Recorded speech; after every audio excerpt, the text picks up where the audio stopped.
Hello, my name is Tom Ash, Graduate Recruitment Consultant at Aardvark Swift, and today we're going to be discussing the key skills you will need to become a graduate designer within the games industry. One point I have to make, that getting a job as an out-and-out game designer can be very difficult. There are thousands of students graduating every year with a games design degree.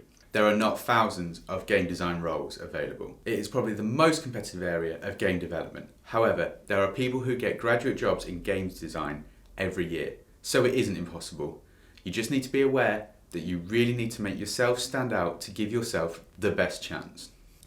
Here at Grads and Games, we are regularly speaking to dozens of game studios across the UK and Europe, asking them what they want to see from students and graduates applying for their roles. One of the key things that these studios highlighted is that they will expect you to be an excellent communicator.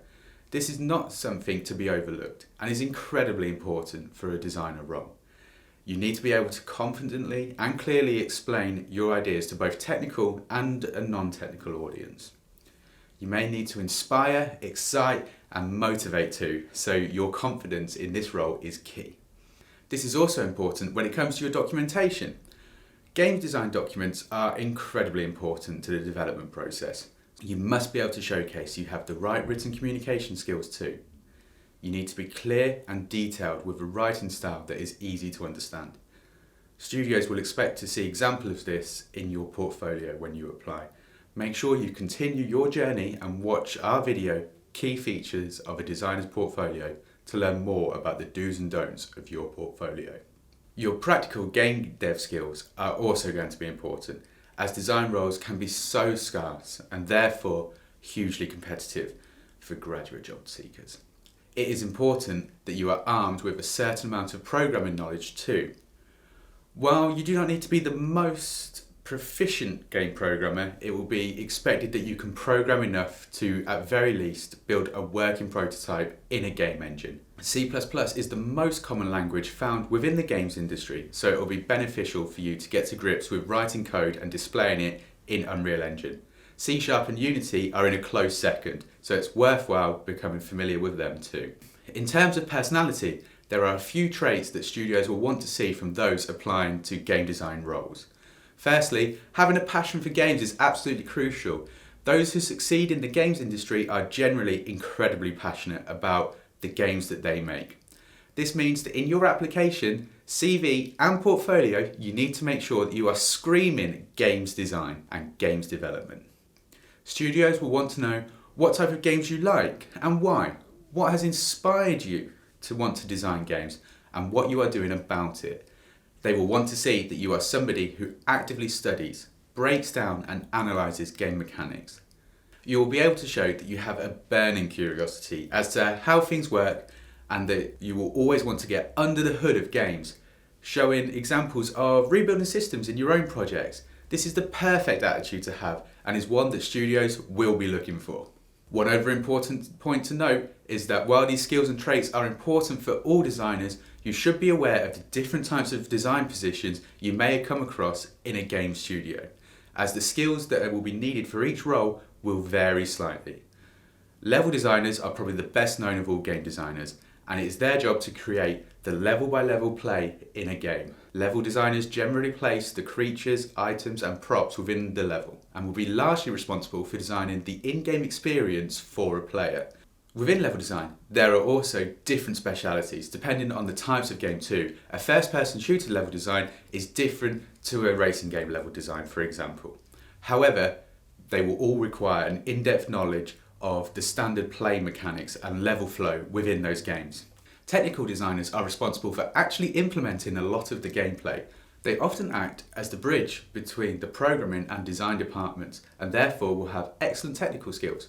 Programming languages such as Python allow technical designers the ability to tweak a lot of the gameplay without inadvertently tweaking the programming department's work in the process. So some scripting experience would be beneficial for this role. Additionally, a knowledge of probability and statistics will also be a huge help here. Content designers are involved with the world's narrative in some way or another. They may write the story, the dialogue, missions and in-game material that support the story of the game. However, they should not be confused with the role of game writers. Although one person may do both roles, they are not one and the same.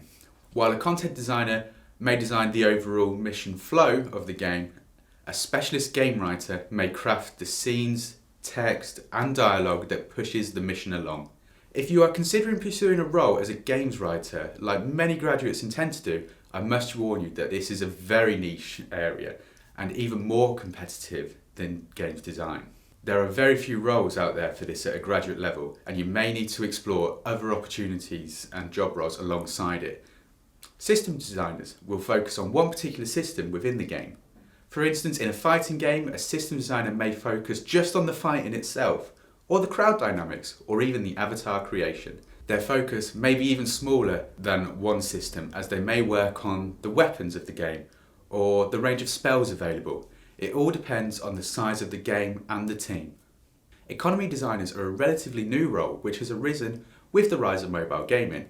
At the heart of nearly all successful games is the production and trade and consumption of something valuable. It isn't always money, but if you can count the item numerically, then it is more than likely going to be considered a game economy.